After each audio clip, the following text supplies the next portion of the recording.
The rain hammered against the floor-to-ceiling windows of Cross Industries' penthouse boardroom as Damien Cross stared out at the Seattle skyline. At 32, he commanded one of the most powerful tech empires in the world, but tonight it felt like a caged animal. The mahogany table behind him held documents that could destroy everything he'd built. "The board won't budge, sir." His assistant Marcus shifted nervously. "Your grandfather's will is ironclad. Marriage within 6 months, or the controlling shares revert to your cousin." Damien's jaw tightened. The old man had always been traditional, but this felt like punishment from beyond the grave. "And if I lose control, Trevor will gut the company. Sell it piece by piece to the highest bidder." The thought of his life's work being dismantled by his wastrel cousin made Damien's blood boil. He'd poured his soul into every algorithm, every innovation that had made Cross Industries a household name. But finding a wife who wouldn't be after his fortune seemed impossible in his world of social climbers and gold diggers. "There has to be another way," he muttered. Marcus hesitated. "Actually, sir, there might be. A contract marriage. Someone who needs something you can provide, with clear terms and boundaries." Damien turned, intrigued, despite himself. "Go on, my sister works at Seattle General. There's a young woman there, visiting her brother daily. Terminal cancer. Experimental treatment not covered by insurance. She'd do anything to save him." 3 days later, Damien found himself in the sterile corridors of Seattle General Hospital, following Marcus toward the oncology wing he'd researched. Violet Hayes, thoroughly 26, former art student turned waitress. No criminal record, no social media presence worth mentioning. Perfect for his needs. He found her in the family lounge, curled in an uncomfortable chair with a sketchbook in her lap. Her auburn hair fell in waves around her face as she concentrated on her drawing. When she looked up, her green eyes held a wariness that spoke of too much pain for someone so young. "Miss Hayes? I'm Damien Cross." She blinked in recognition. Everyone knew his face from magazine covers and tech conferences. "What are you doing here? I have a proposition that could save your brother's life." Violet's hand trembled as she closed her sketchbook. "I don't understand." Damien sat across from her, noting the worn edges of her clothes, the exhaustion etched in her features. "I need a wife. You need money. We can help each other." Her laugh was bitter. "Is this some kind of joke? Did someone put you up to this?" Completely serious, he leaned forward, his voice low and intense. 1 year of marriage. Public appearances when necessary. Your brother gets the best treatment money can buy, and you walk away with enough to secure your future. Violet stared at him as if he'd grown a second head. "You're talking about buying a wife, talking about a business arrangement that benefits us both. No emotions, no complications, just a contract." She was quiet for so long that Damien wondered if she'd refuse. Then she spoke, her voice barely a whisper. "What would you expect from me? Attend social functions as my wife, live in my home, maintain the illusion of a happy marriage. Nothing more intimate than necessary for appearances." Violet's eyes hardened. "And after the year? Clean divorce. Generous settlement. You disappear from my life." She stood abruptly, pacing to the window overlooking the hospital parking lot. "This is insane. I don't even know you. You know I can save your brother. That's all that matters, isn't it?" The words hit their mark. Violet's shoulders sagged as she pressed her forehead against the cool glass. "Jamie's only 19. He should be in college, chasing girls, living his life. Instead he's dying because we can't afford to keep him alive." Damien felt an unexpected pang of sympathy. He pushed it aside. "Then we have a deal?" Violet turned back to him, and he saw the moment she made her decision, the light in her eyes dimmed, replaced by grim determination. "What do I need to sign?" 2 hours later, they sat in Damien's lawyer's office as contracts were finalized. Violet read every page with the intensity of someone signing her soul away, which Damien supposed she was. "The prenup is generous," his lawyer explained. $1 million upon marriage, $5 million upon successful completion of the contract term. Violet's hand shook as she signed each document. When it was done, she looked up at Damien with eyes that held no warmth. "When do we start this charade?" "Tomorrow, we'll announce our engagement, claim it was a whirlwind romance, and the wedding is in 2 weeks." 2 weeks? Her voice cracked. "That's necessary." My grandfather's deadline doesn't allow for a long engagement. She nodded stiffly. I'll need to give notice at the diner. Pack my things. I'll have movers handle everything. You won't need to work anymore. Something flickered across her face. Regret, perhaps. Or fear. Right. I'm going to be a rich man's wife now. The word wife sounded strange on her lips, foreign and wrong. Damien felt that same strangeness echo in his chest. This was purely business, he reminded himself. And nothing more. As they left the lawyer's office together, Violet stumbled slightly. On the marble steps, Damien caught her arm instinctively, and for a moment they were close enough that he could smell her shampoo. Something floral and simple that reminded him of spring gardens. Thank you, she said quietly, not meeting his eyes. For what? For saving Jamie. Whatever happens, whatever this costs us both, he gets to live. That's worth any price. Standing there in the fading Seattle twilight, rain beginning to fall again, Damien looked at the woman who would soon be his wife. She was beautiful in an understated way, with an artist's eye for detail and a strength that came from facing loss too young. For just a moment, he wondered what it would be like if this were real. Then he remembered why he never mixed business with pleasure. Hearts were liabilities in his world. He'd learned long ago that the only thing you could trust was a signed contract. As his driver pulled up to take them to their separate homes for what might be their last night of freedom, neither Damien nor Violet could have imagined how completely their carefully constructed walls were about to crumble. The deal was struck. The contracts were signed. All that remained was to play their parts.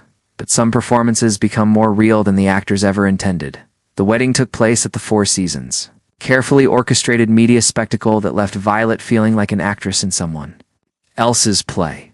She stood before the mirror in the bridal suite, adjusting the designer gown that Damien's stylist had chosen. Elegant ivory silk that cost more than she'd made in 6 months at the diner. You look beautiful, Vi. Her brother Jamie sat propped against pillows on the suite's couch, already looking healthier after just 2 weeks of proper treatment. The color had returned to his cheeks, and his eyes held hope again. I feel like a fraud, she whispered, smoothing the dress with trembling hands. You're saving my life. It makes you a hero, not a fraud. Before she could respond, there was a knock at the door. Damien entered, devastating in his black tuxedo, his dark hair perfectly styled. For a moment, neither of them spoke. The sight of her in the wedding dress seemed to affect him in ways he hadn't expected. The photographers are ready, he said. Finally, his voice rougher than usual. The ceremony was a blur of camera flashes and scripted vows. When the minister pronounced them husband and wife, Damien's kiss was brief and professional, just enough for the cameras. But Violet felt the slight tremor in his hands as they held her face, saw something flicker in his storm-gray eyes that looked almost like regret. The reception was an elegant affair filled with Seattle's elite. Violet smiled until her face ached. Accepting congratulations from strangers who had no idea they were witnessing an elaborate performance. Damien played his part perfectly, his hand possessive at her waist, whispering what looked like sweet nothings, but were actually reminders about upcoming social obligations. Their first dance was supposed to be another photo opportunity. But as they swayed together to the string quartet's romantic melody, something shifted. Violet found herself studying the sharp line of Damien's jaw, the way his eyes seemed to soften when he thought no one was watching. You're a good actress, he murmured against her ear, sending an unexpected shiver down her spine. And I'm not acting. Right now, she admitted before she could stop herself. His steps faltered almost imperceptibly. Violet, ... I know. Business arrangement, I haven't forgotten. But the way he was looking at her suggested he might be forgetting too. 2 weeks into their marriage, they had settled into a careful routine in Damien's waterfront mansion. Separate bedrooms, polite morning conversations over coffee, and a meticulously maintained distance that felt increasingly artificial. Violet spent her days visiting Jamie at the hospital and exploring Seattle's art galleries. While Damien buried himself in work, the first crack in their facade appeared at a charity gala downtown. Violet wore a midnight blue gown that made her eyes look like emeralds, and she'd learned to navigate high society conversations with surprising grace. She was discussing the hospital's art therapy program with a board member when she noticed Damien watching her from across the room. Their eyes met, and the intensity of his gaze made her breath catch. For a moment, the pretense fell away completely. He looked at her not like a contract wife, but like a woman he desired. The realization sent heat flooding through her body. Mrs. Cross. The board member's voice snapped her back to reality. I was asking about your background in art. Studied at the Art Institute before. She faltered, suddenly aware of Damien approaching. Before she decided to focus on family, Damien finished smoothly, his arms sliding around her waist. The touch burned through the silk of her dress. My wife is incredibly talented. Perhaps we should discuss commissioning something for the hospital's new wing. Later, in the car ride home, the tension between them was palpable. Rain drummed against the windows as Seattle's lights blurred past. You didn't have to do that, Violet said quietly. Make it sound like I gave up art for you, didn't I? His voice was strangely rough. You gave up your life for this arrangement. I gave up my life to save Jamie's. There's a difference. Damien turned to study her profile in the passing. Streetlights? What were you painting before? Before all this? The question surprised her with its genuine curiosity. Mostly landscapes. The mountains, the sound. I wanted to capture the way light changes everything, makes the ordinary seem magical. Do you miss it every day? The honesty slipped out before she could stop it. I'd do it again in a heartbeat, if it meant. Jamie lives. Something in her voice made Damien's chest tighten unexpectedly. He'd built his empire on calculated decisions and emotional distance. But Violet's fierce love for her brother was breaking down defenses he didn't even know he had. When they arrived home, instead of immediately retreating to their separate wings of the house, they found themselves lingering in the foyer. The marble space felt charged with unspoken possibilities. Violet. Her name sounded different on his lips, softer, more intimate. Yes. Tonight, when you were talking about the art therapy program, ... you lit up. It was the first time since our wedding that you looked truly happy. She studied his face, searching for the motivation behind his observation. It matters to me. Art. Saved me after my parents died, gave me a way to process grief that words couldn't touch. Your parents? Car accident when I was 22? Jamie was only 15. I dropped out of school to take care of him. Worked 3 jobs to keep us afloat. She laughed bitterly, till cancer made all that effort meaningless. The vulnerability in her admission hit Damien like a physical blow. This woman had sacrificed everything for her brother long before their arrangement, and he treated her like just another business transaction. I could set up a studio for you, he said impulsively. The East Wing has perfect natural light. Violet's eyes widened in surprise. That's not, we agreed. ... double quotes. We agreed to a marriage of convenience. Nothing says you can't be comfortable while we're maintaining appearances. For a moment, her carefully constructed walls crumbled, and Damien saw the artist she'd been, the woman who painted light and magic. The sight took his breath away. Why would you do that for me? She whispered. The honest answer terrified him. Because somewhere between her shy smiles at charity events and the way she hummed while making morning coffee, she'd stop being just a convenient wife and become someone he genuinely cared about. Because he said instead, a happy wife is more convincing than a miserable one. But as he watched her face fall slightly at his clinical explanation, Damien realized he might be lying to himself as much as to her. That night, as Violet lay in her king-sized bed, staring at the ceiling, she could hear Damien moving around in his study down the hall. The sound of his footsteps had become oddly comforting over the past weeks. A reminder that she wasn't completely alone in this beautiful prison they'd created. She thought about his offer of a studio, the way his eyes had softened when she talked about her art. This was supposed to be simple, business arrangement with clear boundaries. But Damien Cross was proving far more complex than the cold billionaire she'd expected. Meanwhile, Damien sat in his study, nursing a glass of whiskey and staring at his laptop screen without seeing it. The quarterly reports blurred together as his mind replayed the evening the way Violet had looked in that blue dress. The passion in her voice when she talked about art therapy, the hurt that flickered across her face when he'd reduced his offer to business strategy. He'd spent his adult life believing that emotions were weaknesses to be exploited or eliminated. But Violet was teaching him that some feelings were too powerful to control, too real to dismiss. As the Seattle night deepened around them, both husband and wife struggled with the same terrifying realization. Their carefully constructed arrangement was becoming something far more dangerous than either had bargained for. The facade was cracking, and beneath it lay possibilities that could either save them both or destroy everything they'd worked to build. 3 months into their marriage, Violet had transformed Damien's East Wing into a luminous art studio. Canvases lined the walls, some depicting Seattle's misty landscapes, others exploring the interplay of shadow and light that seemed to fascinate her. Damien found himself drawn to the space more often than he cared to admit, watching her work with an intensity that bordered on obsession. It was during one of these impromptu visits that everything changed.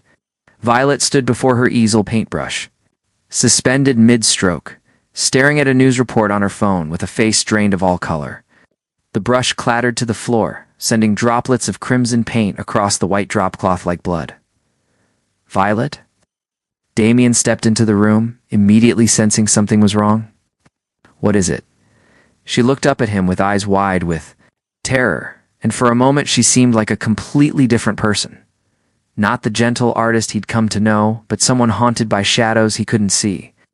"I have to go," she whispered, already moving toward the door.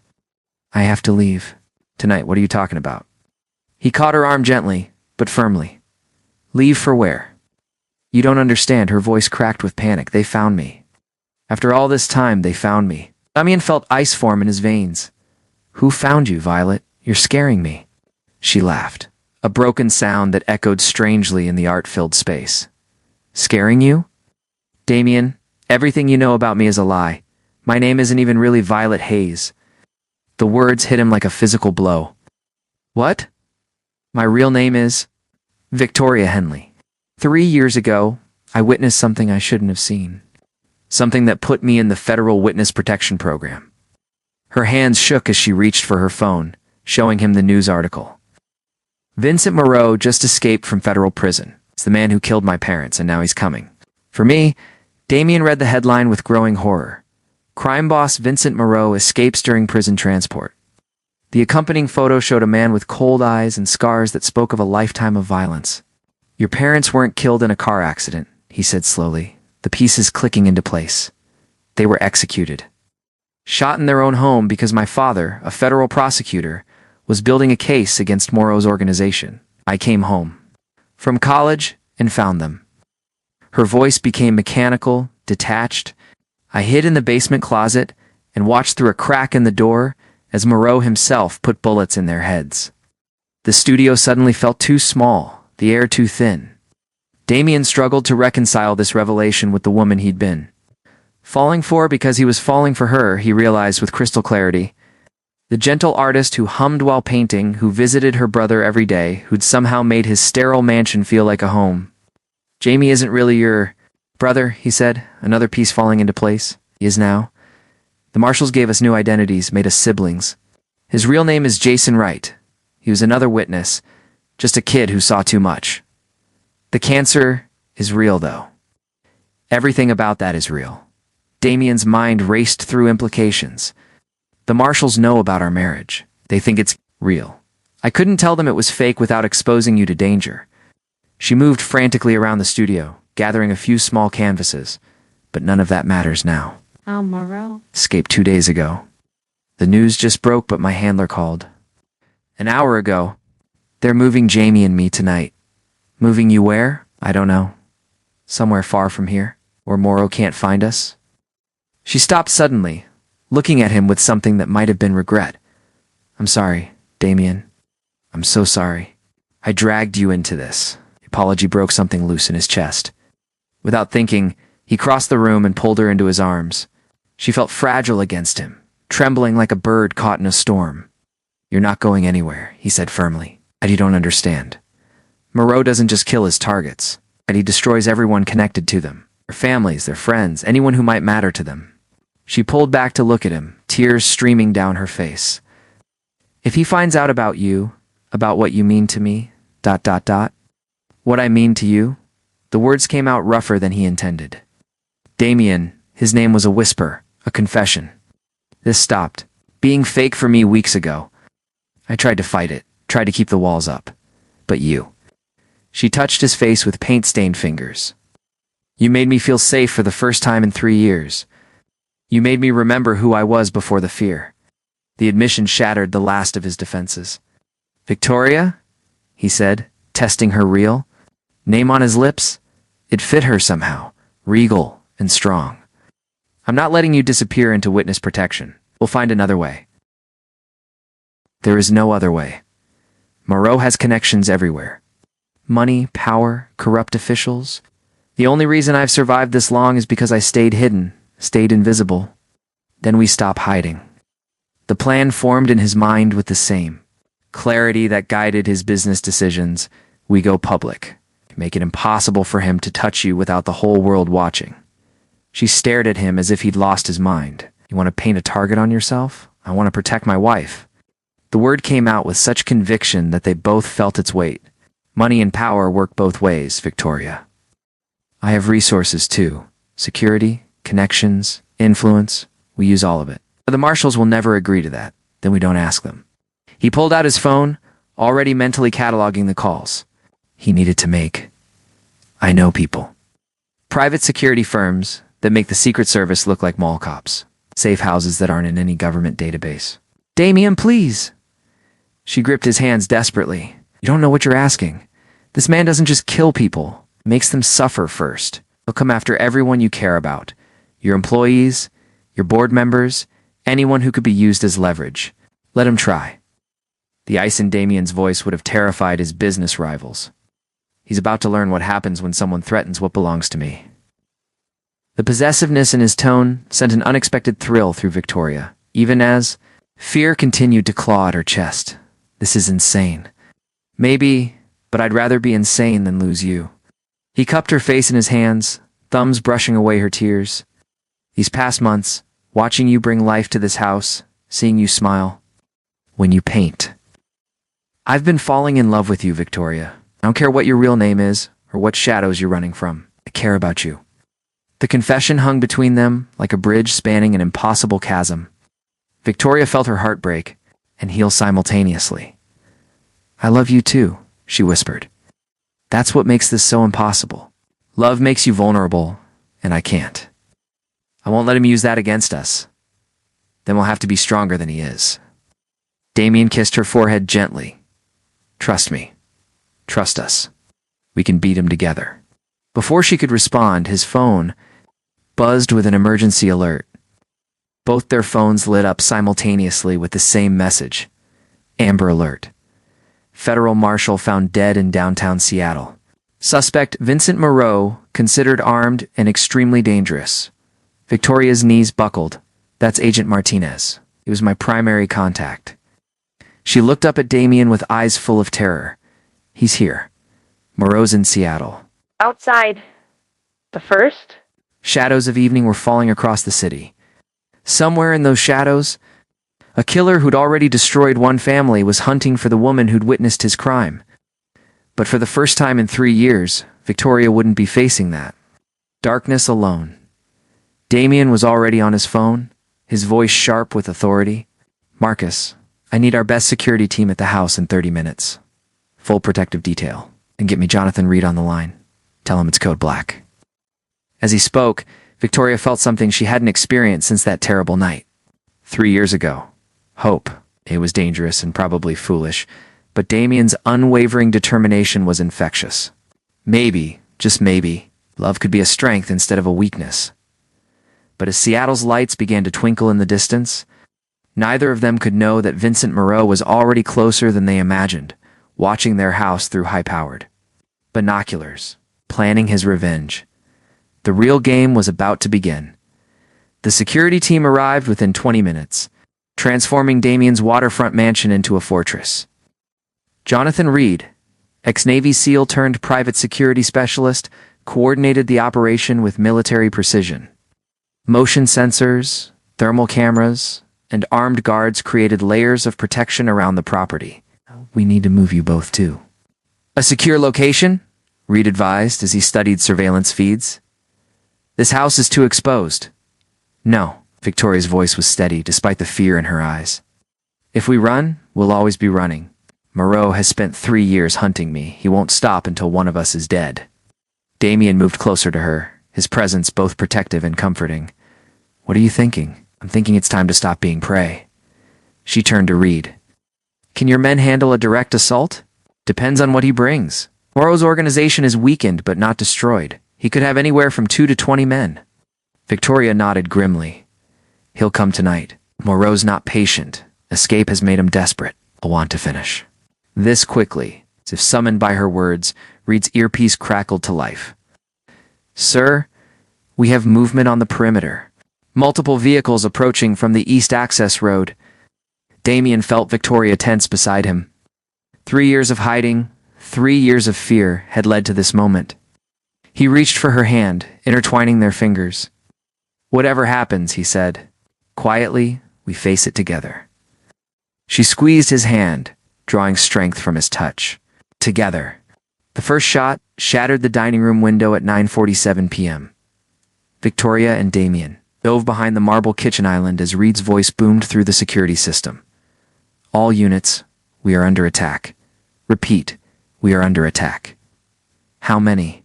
Damien shouted over the sound of automatic gunfire. 8, maybe 10, Reed responded through his earpiece. They're well-armed and organized. This isn't some street gang. These are professionals. Victoria's face had gone pale but determined. Moreau trained them himself. He was military before he went criminal. He knows tactics. Another volley of shots peppered the kitchen, sending marble chips flying. Damien pulled Victoria closer, shielding her with his body. The scent of her hair, still that simple floral shampoo that reminded him of spring, grounded him even as chaos erupted around them. The safe room, he said. 3rd floor, behind the master bedroom. It's bulletproof, independent communication. System, I'm not hiding while your men die protecting me, Victoria shot back. You're not dying on my watch either. His gray eyes burned with fierce protectiveness. I just found you, Victoria. I'm not losing you now. Reed's voice cut through their argument. We've got a problem. They're using some kind of jamming device. Communication with the outside is down, and they've cut the power. Emergency lighting bathed everything in an eerie red glow. Victoria felt the familiar ice of fear in her veins, but this time it was tempered by something else, fury. Moreau had taken her parents, stolen 3 years of her life, and now he was threatening the man she loved. There's another way, she said suddenly. The art studio has a hidden passage, old bootlegger tunnel from Prohibition. It leads to the marina. Damien stared at her. How did you know about that? I've had 3 years to study escape routes. Remember? I found it while setting up the studio, but never told you. I thought I might need it someday. The sound of gunfire was getting closer. Reed appeared at the kitchen entrance, blood seeping through his tactical vest. Can hold them for maybe 10 more minutes. Whatever you're going to do it now. They moved swiftly through the house, staying low as bullets shattered windows and splintered walls. Victoria's studio, which had been a sanctuary of light and creativity hours earlier, now felt like a tomb. She rushed to a seemingly solid wall panel and pressed a hidden mechanism. The panel swung inward, revealing a narrow stone passage. Ladies first, Damien said, but Victoria was already shaking her head. I go last. If Moreau gets past your men, I need to make sure he follows me and not you. Like hell. Damien's voice brooked no argument. We go together, or not at all. Before Victoria could respond, the studio door exploded inward. Vincent Moreau stood silhouetted in the doorway, older and scarred from prison, but still radiating. The same cold menace that haunted Victoria's nightmares. 2 armed men flanked him. Victoria Henley, he said, his voice like gravel. You've led me quite a chase. Victoria stepped protectively in front of Damien, her artist's hand steady, despite the terror coursing through her. My name is Victoria Cross now. Moreau's laugh was like breaking glass, touching. You found yourself a rich husband. You didn't get too attached. His pale eyes shifted to Damien. Nothing personal, Mr. Cross, but you've seen too much. The only thing I've seen, Damien said, stepping up beside Victoria, is a pathetic old man who murders families and runs. From prison, like a coward. Moreau's face darkened with rage. I'm going to enjoy watching you die first. Make her suffer a little before I finish the job. But as he raised his gun, Victoria moved. 3 years of self-defense training and pent-up fury exploded into action. She grabbed a heavy bronze sculpture from her workbench and hurled it at the nearest gunman, then dove toward Moreau as Damien tackled the second attacker. The bronze caught the first gunman in the temple, dropping him instantly. Damien, drawing on years of martial arts training from his military academy days, grappled with the second man for control of his weapon. But it was Victoria and Moreau who became the center of a deadly dance. You should have stayed hidden, little girl, Moreau snarled, his hands closing around her throat. Oh, no. I'm not a little girl anymore, Victoria gasped back. Driving her knee upward with savage precision, Moreau doubled over, and Victoria broke free, just as Reed burst through the door. His weapon trained on the crime boss? Step back, Victoria. But Moreau was faster than his age suggested. He spun, using Victoria as a shield, his gun pressed to her temple. Drop your weapon, or she dies right now. Reed hesitated, and in that moment of uncertainty, Moreau began backing toward the hidden passage. We're taking a little trip, you. And he whispered in Victoria's ear. Somewhere private where I can take my time. No, Damien said, his voice carrying absolute conviction. Blood trickled from a cut on his forehead, but his gray eyes blazed with protective fury. You want her? You go through me first? He stepped forward despite the gun pointed at Victoria's head, despite the madness in Moreau's eyes. I know men. Like you, Moreau. Bullies who prey on the helpless. But Victoria isn't helpless anymore. She has me, and I have resources you can't imagine. Kill us both now, and my people will hunt you to the ends of the earth. But let her go, and maybe you. Walk out of here alive. You think your money scares me? Moreau laughed. I think my love for her should terrify you, Damien replied, 'cause I will burn down everything you've ever cared about to keep her safe. The words hung in the air like a promise and a threat. Victoria felt Moreau's grip loosen slightly as he processed the implications. In that split second of distraction, she made her choice. She drove her elbow backward into Moreau's ribs, while simultaneously dropping her full weight downward. The unexpected move broke his grip, and Reed shot. Took him center mass before he could recover. Vincent Moreau, the man who had haunted Victoria's nightmares for 3 years, crumpled to the floor of the art studio surrounded by canvases depicting light conquering shadow as sirens wailed in the distance. Reed's backup communication system had finally gotten through. Victoria found herself in Damien's arms, both of them shaking with adrenaline and relief. It's over, Damien whispered against her hair. It's finally over. Victoria pulled back to look at him, this man who had risked everything to protect her.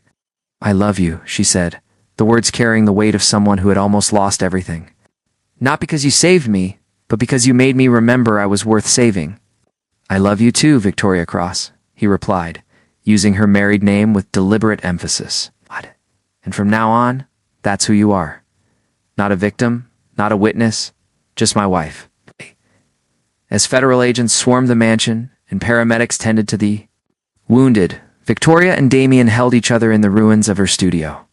Tomorrow there would be debriefings and legal proceedings, but tonight there was only this. 2 people who had found something real in the midst of deception. Something strong enough to survive any storm. The contract marriage had become something far more precious. A love story written in courage and sealed with blood, as unbreakable as the vows they would soon choose to renew. 6 months after that, bloody night in the art studio, Victoria stood before a new canvas in her rebuilt workspace, one filled with warm golden light streaming through floor-to-ceiling windows. The federal trials were over, Moreau's remaining associates either dead or imprisoned. And for the first time in years, she could paint without looking over her shoulder. The sound of footsteps made her, a turned paintbrush still in hand. Damien appeared. In the doorway, carrying 2 cups of coffee, his tie loosened after a long day of board meetings. The sight of him still made her heart skip. This brilliant, powerful man who had chosen love over safety, who had stood between her and death without hesitation. How did the meeting go? She asked, accepting the coffee gratefully. Better than expected. He moved behind her, arms circling her waist as he studied her latest work. A vibrant landscape of Seattle's skyline emerging from storm clouds. into brilliant sunshine. The board is actually pleased with our marriage now. Turns out surviving an assassination attempt together is excellent publicity for the company's security division. Victoria laughed, leaning back against his chest. Only you could turn a near-death experience into a business opportunity. I learned from the best. My wife has quite the talent for turning disasters into triumphs. His lips brushed her temple. Speaking of which, Jamie called. The doctors are officially declaring him in full remission. She spun in his arms, eyes bright with tears of joy. Really? Complete remission? Really? He wants to start college in the fall, maybe study business so he can work with us someday, US. Victoria raised an eyebrow. Hey, since when is there an us? In Cross Industries? Damien's smile was mysterious. Since my wife mentioned wanting to start an art therapy program for trauma survivors, I thought we might expand into healthcare philanthropy. Someone once told me that art could heal wounds that words couldn't touch. The reference to her own words from months ago brought fresh tears to Victoria's eyes. This man remembered everything. She'd shared, treasured every piece of herself she'd revealed. You want to hire me? I want to marry you, he said, his voice suddenly serious. Really marry you this time? No contracts, no business arrangements, just two people who chose each. Other, despite everything trying to tear them apart. Victoria set down her coffee and paintbrush, giving him her full attention. Damien Cross? Are you proposing to me again? Victoria Cross, I'm asking if you'll stay married to me forever. Not because of inheritance deadlines or witness protection programs, but because I can't imagine a life without you in it. Instead of answering immediately, she reached for a small canvas she'd hidden behind her easel. The painting showed two figures silhouetted against a stormy sky, hands clasped as they faced the tempest together. At the bottom, in elegant script, she'd painted the words, "Love conquers all." I painted this the night after Moreau died, she said softly. I realized that everything I'd been through, losing my parents, the fear, the hiding, it all led me to you. And I wouldn't change any of it if it meant losing what we have. Damien studied the painting, emotion tightening his throat. Is that a yes? That's a yes to everything. To staying married, to building a life together, to facing whatever storms come next. She stood on her tiptoes to kiss him, slow and sweet, and full of promise. But I have one condition. Name it. You do this right. Real wedding, real vows, real honeymoon where we're not running from killers or worried about board meetings. Damien's laugh was rich and warm. I think I can arrange that. Where would you like to go for our real honeymoon? Somewhere with incredible light for painting? Maybe the Greek islands? I want to capture all that blue, the sky, the sea, the way it makes everything look like a dream. Consider it done. He spun her around the studio, both of them laughing like teenagers. Though I should warn you, I'm thinking of taking at least a month off, maybe two. Damien Krause, taking 2 months off. Victoria gasped in mock horror. The business world will think you've been replaced by an alien. Let them think what they want. I've spent my whole life building an empire, but what's the point of having everything if you don't have someone to share it with? As the Seattle sunset painted their studio in shades of gold and amber, they held each other close, marveling at the journey that had brought them here. What had started as a desperate business arrangement had become something beautiful and real and unbreakable. 3 weeks later, they stood before the same minister who had officiated their first ceremony, but this time, the setting was intimate. Just Jamie, a handful of close friends, and the autumn light streaming through the windows of Victoria's favorite art gallery. She wore a simple cream dress she'd chosen herself, her hair crowned with flowers from Damien's garden. When the minister asked if they took each other as husband and wife, their yes rang out with absolute certainty. And when Damien kissed his bride, it was with the passion of a man who had almost lost everything and found it again, better than before. Ladies and gentlemen, the minister announced with a smile, I present to you Mr. and Mrs. Cross again. Later, at their small reception, Jamie raised a toast with sparkling cider. To my sister Victoria and my new brother Damien, thank you for showing me that love isn't just about the good times. It's about choosing each other every day, especially when everything goes wrong. As their guests applauded, Victoria felt Damien's hand squeeze hers. She looked up at him, this man who had transformed from a cold businessman into someone willing to risk everything for love, and saw her own contentment reflected in his eyes. They had their honeymoon in Santorini, where Victoria painted the impossibly blue Mediterranean while Damien learned to slow down and simply be present. They made love under star-filled skies, and planned their future over breakfast on terraces overlooking the sea. When they returned to Seattle, it was to a life they built together from scratch. Victoria's art therapy program flourished, helping trauma survivors find healing through creativity. Damien's business empire continued to grow, but now he made time for quiet mornings watching his wife paint, for long dinners discussing everything and nothing, for the simple pleasure of falling asleep with the woman he loved in his arms. 6 months after their second wedding, Victoria discovered she was pregnant. She told Damien while he was shaving, watching his reflection in the bathroom mirror as his hand stilled and his eyes met hers. "Really?" he whispered. "Really?" She placed his hand on her still flat stomach. "You ready to be a dad?" His answer was to lift her off her feet and spin her around the bathroom, both of them laughing and crying at the same time. "I love you, Mrs. Cross. Both of you." As Victoria felt his joy radiating through her, she reflected on the incredible journey that had brought them here. What had started as a transaction born of desperation had become the greatest love story of her life. They had faced danger together, overcome their pasts, and chosen each other again and again. Standing in their sun-filled bathroom, Damien's, hands protective over their unborn child, Victoria knew that whatever challenges lay ahead, they would face them as they had everything else together, stronger for the storms they had weathered, unbreakable in their love. The contract marriage was over. The real marriage, messy and passionate and absolutely perfect, was just beginning. And in her studio that afternoon, Victoria began a new painting, a family of 3 silhouetted against a dawn sky, walking hand in hand toward a future bright. With infinite possibilities, the end was really just the beginning. The end.